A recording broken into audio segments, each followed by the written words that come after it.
صحابہ نے تو یہ کہا کہ جوتے کا تسمہ بھی مانگنا ہو تو اللہ سے مانگو، جوتے کا تسمہ بھی مانگنا ہو، کیونکہ پوری کائنات جمع ہو جائے تمہیں نفع پہنچانے کے لیے، اللہ نے تمہارے لیے نقصان لکھا ہے، کوئی نفع نہیں پہنچا سکتا، اور پوری کائنات جمع ہو جائے تمہیں نقصان پہنچانے کے لیے، اللہ نے نفع لکھا ہے تو کوئی نقصان نہیں پہنچا سکتا۔ پوری کائنات نفع پہنچانا چاہیے، اللہ نے نقصان لکھا ہے، کوئی نفع نہیں پہنچا سکتا۔ یہ حدیث کے الفاظ ہے اور مفہوم ہے۔ اور میرا رب، آپ نے کیا سمجھا رب کو؟ وما قدر اللہ حق قدری، میں نے بھی اور آپ نے بھی رب کی قدر کوئی نہیں کی۔ ہم رب سے مانگ رہے ہوتے ہیں اور ڈر ڈر کے مانگ رہے ہیں۔ تمہارا رب سخی ہے، جواد ہے، جب اس سے مانگو تو جنت الفردوس مانگو، سب سے اعلیٰ مانگو۔ اور میرے بھائیوں، کون سی ایسی چیز ہے جو رب عطا نہیں کر سکتا؟ اور یہ درگاہوں والے، یہ گدیوں والے، یہ حجر، یہ شجر، یہ مختلف قسم کے لوگ یہ آپ کو دے سکتے ہیں لیکن اللہ نہیں دے سکتا۔ وہ کون سی ایسی چیز ہے؟ ایک حدیث سن لیجئے، شاید کے بعد سمجھ آ جائے۔ رسول اللہ صلی اللہ علیہ وسلم نے سمجھانے کے لیے آپ کو اور مجھے ایک کلیہ بیان کیا، اور وہ کلیہ کیا ہے؟ آدم علیہ السلام پیغمبر اور رسول آئیں، وہ اللہ رب العزت سے کیا مانگیں؟ وہ اللہ رب العزت سے دنیا اور آسمان کے مابین جتنی چیزیں ہیں ساری کی ساری مانگ لیں۔ آدم کا بیٹا ہے وہ بھی مانگ لے، اس کا بیٹا ہے وہ بھی مانگ لے۔ مفہوم حدیث یہ ہے، آدم سے لے کے قیامت تک 1 خرب 10 خرب 20 خرب جتنے بھی انسان آنے ہیں وہ لائن بنا کے، قطار بنا کے اللہ رب العزت سے مانگے، اور مانگے بھی کیا؟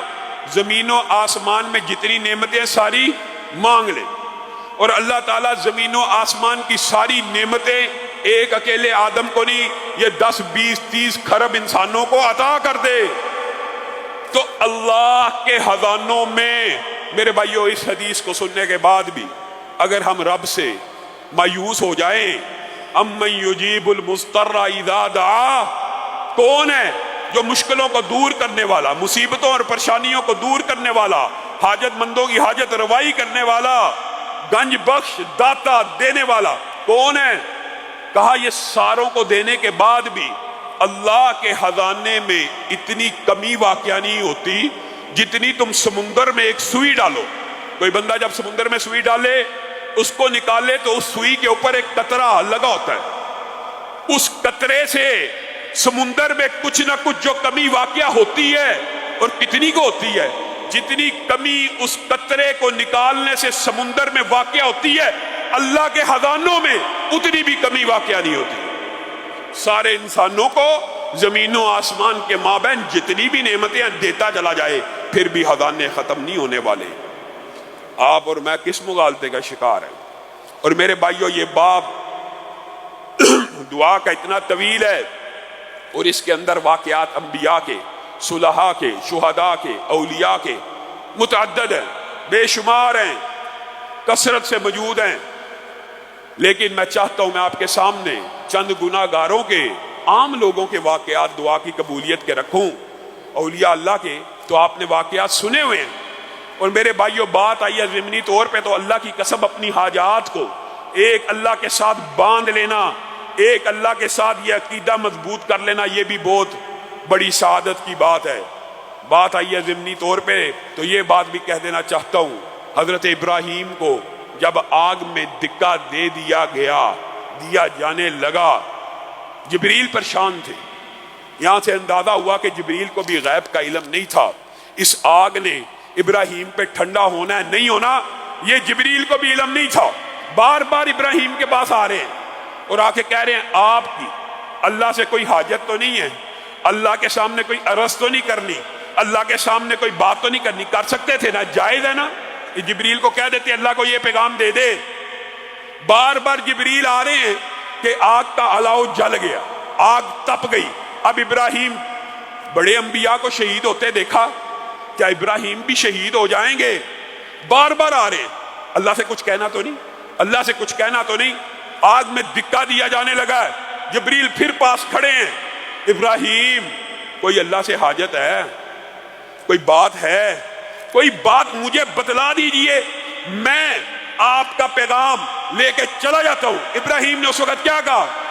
اے جبریل آپ خاموش ہو جائیے، مجھے آپ سے کوئی حاجت نہیں ہے، حسبی اللہ، میرے لیے میرا رب کافی ہے۔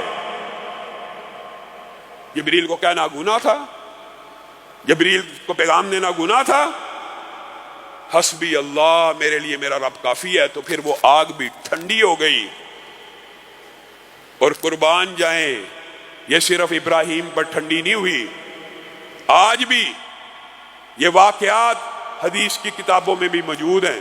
ابو مسلم خولانی اسود انسی نے جب نبوت کا دعویٰ کیا تھا یمن میں، اس کے سامنے پیش ہوئے، اس سے مناظرہ مجادلہ کیا، اس نے کہا آگ جلاؤ، اس کو آگ لگا دو۔ آگ لگائی گئی، ابو مسلم خولانی کے اوپر آگ نے اثر نہ کیا۔ ایک مرتبہ مدینہ آئے، حضرت عمر نے ان کو پہچان لیا ان کی شکل سے، کہا تو ہی ہے؟ کہا نہیں، میں عبداللہ بن صہیب ہوں۔ کہا تو ہی ہے وہ جس کو اللہ نے آگ سے بچایا؟